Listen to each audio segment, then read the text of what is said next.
Presidential candidate Nikki Haley is capitalizing on a CNN anchor's comments about her age. She's now selling a koozie with the phrase, "Past my prime, hold my beer." She says she's turning lemons into lemonade following Don Lennon's comments. This whole talk about age makes me uncomfortable. I think it's the wrong road to go down. She says people, politicians or something are not in their prime. Nikki Haley isn't in her prime. Sorry. When a woman is considered to be in her prime in her 20s and 30s and maybe 40s. What are you talking? Wait. That's not according to me. Prime for what? It depends. I mean, it's just like prime. And with that, the anchor offended women around the world, even in his own newsroom. So is there an age when a woman reaches her prime? Martha Johnson teaches social sciences and humanities at Northeastern University, and she joins me live. Good morning to you, Martha. Thanks for being here on Houston's Morning Show.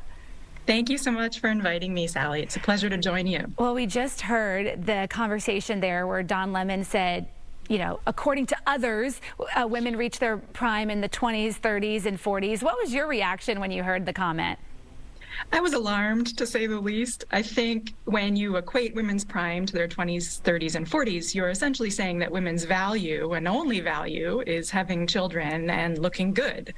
And if you think about women as leaders or politicians, professionals in business, you have to realize that their prime is much later in life, into their 40s, 50s, and 60s. I certainly don't feel past my prime in my professional life. A lot of women now using the hashtag prime time, to talk about what they want to accomplish in their later decades. What does it actually mean to be in your prime? Because we didn't really hear in that exchange, what kind of context he was referring to. Was he referring to childbearing prime? Was he referring to, mental prime? We don't know. Yeah, I think, for women, there's often the physical prime for having children is sort of directly correlated to not being necessarily in your career prime. We live in a society where women bear a lot of the responsibility for raising children. And in fact, women may want to focus on children when they have them and they're younger, and it may be more difficult to commit the amount of time they need to move their careers ahead.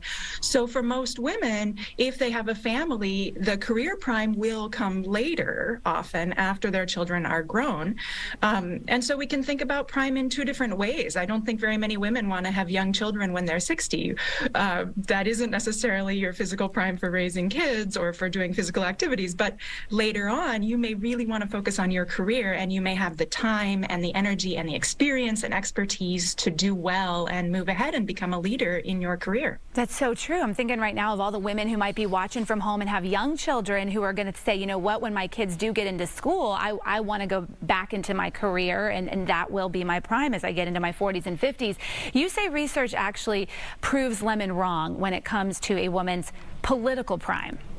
Yes, absolutely. So we know that women who enter Congress or enter even local office, women who run for president, et cetera, tend to be older, often precisely because at younger ages they may have had family-bearing responsibilities, but also because women find it harder to begin to accumulate the financial resources, to make these networks with potential donors, to win over party allies. It takes a lot of time and experience in politics before you can start running. And even in the corporate world, women tend to be older when they reach these higher levels. When we look at equality in a political arena, is a man's perceived prime when it comes to age different than a woman's? This is so tricky because for women, often in politics at least, they really need to convey expertise and experience.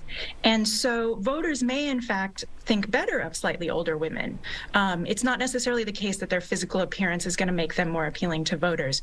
So it may not be that men are seen as having their prime later in life than women in politics. I think that there may not be such a big difference in the perception of when people's prime is by gender in politics. All right. Well, Don Lennon has apologized. We do know that. And he says he's got, many women in his life who are in their 50s and in their prime time now, I guess. Martha Johnson from Northeastern, thank you so much for your time this morning. Take care. Thank you very much. And up next.